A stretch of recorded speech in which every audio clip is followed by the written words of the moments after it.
Okay, friends, so this is for all the people who have heater core or evaporator issues. This is a 2017 Grand Cherokee, and I just completed, after 20 hours and change, removing the dash, changing the heater core, changing the evaporator, and all that is great. It's good. Very pleased. It took a while. I want to give you some hints, tips, whatever you want to call it. I used the Haynes manual for this repair. And first of all, here's tip number one. The Haynes manual says you don't have to completely remove the dash to do the heater core. My real problem was the heater core. And my wife was smelling coolant in the cabin for a few months. We did a pressure test, nothing. I turned the pressure test up to about 18 psi, and I started hearing hissing behind the vents. And right now it's August. I can't have this cut and loose in the middle of winter in Buffalo. So I went to the dealer. They said $3,700. Right? I'm like, yeah, we're not doing that. So tip number one goes like this. Dealer says you got to take the whole dash out. And Haynes manual says you don't. They say you have to move the instrument panel to the side. Okay, here's the thing. Instrument panel equals dash equals instrument panel. So you're not moving it to the side. If you remove the center console, not remove, but disconnect it and move it back, there are two tabs down there. There's two right in the front that go into the dash. If you can move that back, and then you loosen all of they're gray bolts. There's 13 millimeters. There's two here. There's two over there. There's maybe 10 of them. I didn't count exactly.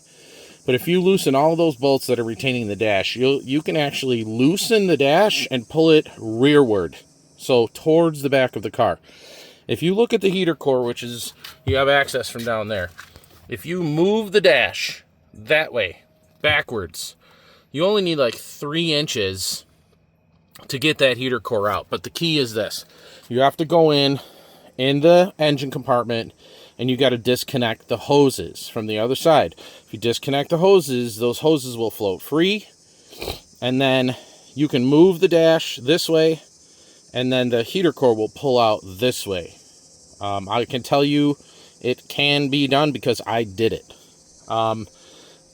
Here's the thing. I kept going. So I'm like, I think the evaporator, it's only like $200. Evaporator, I thought there was an issue in there freezing up because I wasn't getting any airflow from the vents. After a little while, I wasn't getting any airflow. Oh, the evaporator's freezing up. I had to charge the system. There's a leak, etc., etc., etc. So I'm like, well, I already got it apart. Well, I took it all apart. I had the HVAC center sitting on the engine. I visually inspected all of it. I changed the evaporator. And here's your next hint. I should have taken off all of the motors for the blend doors, the actuators. Should have taken them all off because they have a tendency to like break the teeth. I should have I did a visual inspection on all the doors. I'm like, these look okay. Lots of these videos are saying they're melted, this and that. I did a visual inspection on that, but thing is, when I got it back together, the airflow issue over here was not because of the evaporator. It turns out that they're in this car, it's dual climate. It has 4 of those actuators. 2 are for temperature, driver and passenger. 1 is to switch over from recirculate to outside air. And then there's another one, and it's way up there and towards the back that changes the door from heat to defrost to vents. I didn't check it. I should have. I'm kicking myself for it. I should have pulled the motor off. It's 2 or 3 torque screws and just checked the teeth, made sure everything was rotating properly, because now I got it all back together. Yay, it's all back together. But now I still don't have airflow, full airflow from here. The heat is really hot. There's no more leaks, and the car is still cooling. I recharged the system. I had to evacuate the system, of course, to change the evaporator. I paid a local joint like $100 and change to evacuate the system, and the cold air is jamming out of the rear vents. If I turn it to the heat position with low temperature, the AC is coming down from underneath, but the air is not making its way fully over there. The blower's turning, and it's not. Like I said, kicking myself. I have a bench power supply. I could have even hooked up 12 or 5 volts, whatever it takes, at each of those actuators and tested it, right, to make sure it was moving and moving clearly. Please, please, please, please, please, if you spend 20 hours pulling this dash apart, test the actuators, take them off, check the teeth, because now if I'm lucky, I can take the glove compartment box off and I can go up and then kind of go over, pull the actuator off, and if I'm lucky, it's just got some broken teeth and there's nothing wrong with the door. If not, in order to fully repair that problem, I'm going to have to take the dash apart again. Not so much fun. Here's a couple final thoughts from a guy who doesn't. I'm not a full-time mechanic. I've worked on cars for a long time, but not a full-time mechanic. You got to mark everything. I used Ziploc bags, and every time I took something off, I wrote down where it came from on the Ziploc bag with a Sharpie.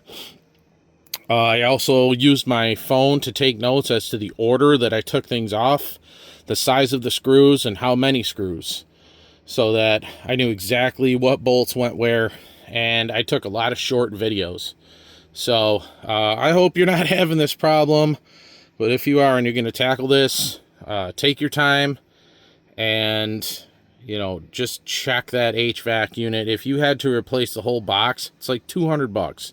It's not, compared to the amount of money you would spend to pay somebody, it's not a lot. And I think the actuators are like $40 a piece if you had to replace one. Much, much easier to replace it while you've got it out and you have full access to it than it is after the fact, now that I'll have it back together. So I wish you all luck, and hopefully you'll benefit from this oversight on my part. Take it easy.